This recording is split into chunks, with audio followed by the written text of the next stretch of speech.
Hello food lovers, ಮದುವೆ ಮನೆ ಶೈಲಿಯ ರಸಮ್ನ ಮನೆಯಲ್ಲೇ ಅತ್ಯಂತ ರುಚಿಕರವಾಗಿ ಹೇಗೆ ಮಾಡೋದು ಅಂತ ನಾನಿವತ್ತು ನಿಮಗೆ ಹೇಳ್ಕೊಡ್ತೀನಿ. ವೀಕ್ಷಕರೇ, ನೀವಿನ್ನೂ ನಮ್ಮ ಚಾನಲ್ನ ಸಬ್ಸ್ಕ್ರೈಬ್ ಮಾಡ್ಕೊಂಡಿಲ್ಲ ಅಂದರೆ ಇವಾಗಲೇ ಸಬ್ಸ್ಕ್ರೈಬ್ ಮಾಡ್ಕೊಳ್ಳಿ. ನಾನು ನಿಮ್ಮ Lakshmi. Welcome to Lakshmi recipes. ನೋಡಿ ವೀಕ್ಷಕರೇ, ನಾನಿಲ್ಲಿ ಚೆನ್ನಾಗಿ ಹಣ್ಣಾಗಿರುವಂತಹ 3 ಟೊಮೊಟೊ ತೊಗೊಂಡಿದ್ದೀನಿ. ಅರ್ಧ ಟೇಬಲ್ ಸ್ಪೂನ್ ಸಾಸಿವೆ, ಅರ್ಧ ಟೇಬಲ್ ಸ್ಪೂನ್ ಜೀರಿಗೆ, ಸ್ವಲ್ಪ ಕರಿಬೇವಿನ ಸೊಪ್ಪು, ಒಂದು 3 ಒಣಮೆಣ್ಸಿನ್ಕಾಯಿನ ಈ ರೀತಿ ಮುರಿದು ತೊಗೊಂಡಿದ್ದೀನಿ. ಒಂದು ಗಡ್ಡೆ ಬೆಳ್ಳುಳ್ಳಿನ ಸಿಪ್ಪೆ ತೆಗೆದು ತೊಗೊಂಡಿದ್ದೀನಿ.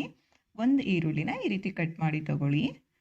1 ಟೇಬಲ್ ಸ್ಪೂನ್ ಖಾರದ ಪುಡಿ, 1 ಟೇಬಲ್ ಸ್ಪೂನ್ ಧನಿಯಾ ಪುಡಿ, ಅರ್ಧ ಟೇಬಲ್ ಸ್ಪೂನ್ ಅರಿಶಿನ ಪುಡಿ, 1.5 ಟೇಬಲ್ ಸ್ಪೂನ್ ರಸಮ್ ಪೌಡರ್, ನೋಡಿ ಅರ್ಧ ನಿಂಬೆಹಣ್ಣಷ್ಟು ಬೆಲ್ಲ, ರುಚಿಗೆ ತಕ್ಕಷ್ಟು ಉಪ್ಪು, ಸ್ವಲ್ಪ ಕೊತ್ತಂಬರಿ ಸೊಪ್ಪು, ಒಂದು 3 ರಿಂದ 4 ಟೇಬಲ್ ಸ್ಪೂನ್ ಎಣ್ಣೆ. ಇವಾಗ ತಯಾರಿ ವಿಧಾನ ನೋಡೋಣ. ಒಂದು ಮಿಕ್ಸಿ ಜಾರ್ ತೊಗೊಂಡು ಟೊಮೊಟೊನ ಈ ರೀತಿ ದೊಡ್ಡ ದೊಡ್ಡ ಕಟ್ ಮಾಡಿಕೊಂಡು ಮಿಕ್ಸಿಲಿ ಹಾಕ್ಕೊಂಡು ಮಿಕ್ಸಿನ ಕ್ಲೋಸ್ ಮಾಡಿ ಮಿಕ್ಸಿ ಮಾಡ್ಕೊಳ್ಳಿ. ನೋಡಿ ಈ ರೀತಿ ನುಣ್ಣಗೆ ಮಾಡ್ಕೊಳ್ಳಿ. ಇವಾಗ ಸ್ಟವ್ ಆನ್ ಮಾಡಿ ಒಂದು ಪಾತ್ರೆ ಇಟ್ಕೊಂಡು ಅದಕ್ಕೆ ಎಣ್ಣೆ ಹಾಕ್ಕೊಳ್ಳಿ. ಎಣ್ಣೆ ಒಂದು ಸ್ವಲ್ಪ ಕಾಯಲಿ. ಕಾದ್ಮೇಲೆ ಸಾಸಿವೆ, ಜೀರಿಗೆ, ಹಾಗೆ ಕರಿಬೇವಿನ ಸೊಪ್ಪು, ಮೆಣಸಿನ್ಕಾಯಿನ ಹಾಕ್ಕೊಂಡು ಸ್ಟವ್ನ ಮೀಡಿಯಮ್ ಫ್ಲೇಮ್ಗೆ ಅಡ್ಜಸ್ಟ್ ಮಾಡಿಕೊಂಡು ಒಂದು 10 ಸೆಕೆಂಡ್ಸ್ ಈ ರೀತಿ ಕಲಿಸ್ಕೊಳ್ತಾ ಫ್ರೈ ಮಾಡ್ಕೊಳ್ಳಿ. ನಂತರ ಈರುಳ್ಳಿನ ಹಾಕ್ಕೊಳ್ಳಿ, ಹಾಗೆ ಬೆಳ್ಳುಳ್ಳಿ ಕೂಡ ಹಾಕ್ಕೊಂಡು ಈರುಳ್ಳಿ ಸಾಫ್ಟ್ ಆಗೋ ತನಕ ಮತ್ತೆ ಕಲಿಸ್ಕೊಳ್ತಾ ಫ್ರೈ ಮಾಡ್ಕೊಳ್ಳಿ. ನೋಡಿ ಈ ರೀತಿ ಚೆನ್ನಾಗಿ ಕಲಿಸ್ಕೊಂಡು ಫ್ರೈ ಮಾಡಿಕೊಂಡು ಇವಾಗ ಸ್ಟವ್ನ ಐ ಫ್ಲೇಮ್ಗೆ ಅಡ್ಜಸ್ಟ್ ಮಾಡಿಕೊಂಡು ಟೊಮೊಟೊ ಪೇಸ್ಟ್ನ ಹಾಕ್ಕೊಂಡು ಇದು ಹಸಿ ಸ್ಮೆಲ್ ಹೋಗಬೇಕು, ಅಲ್ಲಿ ತನಕ ಚೆನ್ನಾಗಿ ಕಲಿಸ್ಕೊಳ್ತಾ ಫ್ರೈ ಮಾಡ್ಕೊಳ್ಳಿ. ಇದು ಹಸಿ ಸ್ಮೆಲ್ ಹೋಗಲಿಕ್ಕೆ ಸುಮಾರು ಒಂದು 3 ರಿಂದ 4 ನಿಮಿಷ ಟೈಮ್ ಹಿಡಿಯುತ್ತೆ. ಅಲ್ಲಿ ತನಕ ಚೆನ್ನಾಗಿ ಕಲಿಸ್ಕೊಂಡು ಫ್ರೈ ಮಾಡಿಕೊಂಡು ನಂತರ ಇದಕ್ಕೆ ಉಪ್ಪು, ಧನಿಯಾ ಪುಡಿ, ಖಾರದ ಪುಡಿ,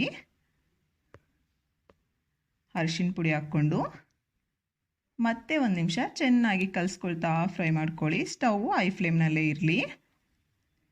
ನೋಡಿ ಈ ರೀತಿ ಚೆನ್ನಾಗಿ ಕಲಿಸ್ಕೊಳ್ತಾ ಮಾಡ್ಕೋಬೇಕು, ಇಲ್ಲಾಂದರೆ ತಳ ಅಂಟುತ್ತೆ.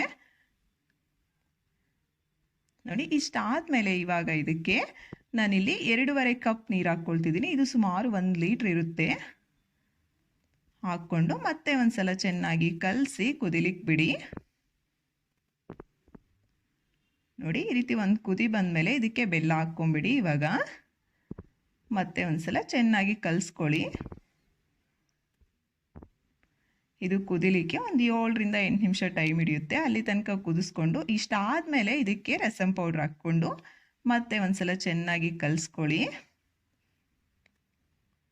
ನೋಡಿ ಈ ರೀತಿ ಚೆನ್ನಾಗಿ ಕಲಿಸ್ಕೊಂಡು ಮತ್ತೆ ಕುದಿಲಿಕ್ಕೆ ಬಿಡಬೇಕು. ಸ್ಟವ್ ಮೀಡಿಯಮ್ ಫ್ಲೇಮ್ಗೆ ಅಡ್ಜಸ್ಟ್ ಮಾಡ್ಕೊಳ್ಳಿ. ಇವಾಗ ಒಂದು 5 ನಿಮಿಷ ಕುದಿಬೇಕು. ರಸಮ್ ಪೌಡ್ರ್ ಹಾಕಿದ್ಮೇಲೆ 5 ನಿಮಿಷ ಆದಮೇಲೆ ಕೊತ್ತಂಬರಿ ಸೊಪ್ಪನ್ನ ಹಾಕಿ ಮತ್ತೆ ಒಂದು ಸಲ ಚೆನ್ನಾಗಿ ಕಲಸಿ ಈ ರೀತಿಯಾಗಿ ಮತ್ತೆ ಒಂದು 30 ಸೆಕೆಂಡ್ ಕುದಿಲಿಕ್ಕೆ ಬಿಡಿ, ಸಾಕು, ಜಾಸ್ತಿ ಏನು ಬೇಡ. ನೋಡಿ 30 ಸೆಕೆಂಡ್ ಆದಮೇಲೆ ಸ್ಟವ್ ಆಫ್ ಮಾಡ್ಕೊಳ್ಳೋದಷ್ಟೇ. ತುಂಬ ಟೇಸ್ಟಿಯಾಗಿರುವಂಥ ರಸಮ್ ರೆಡಿ. ತುಂಬ ಈಸಿ ಪ್ರಾಸೆಸ್ ಅಲ್ವಾ? ಟೇಸ್ಟು ಕೂಡ ಅಷ್ಟೇ ಚೆನ್ನಾಗಿರುತ್ತೆ. ಖಂಡಿತ ಟ್ರೈ ಮಾಡಿ, ನಿಮಗೆ ಇಷ್ಟ ಆಗುತ್ತೆ.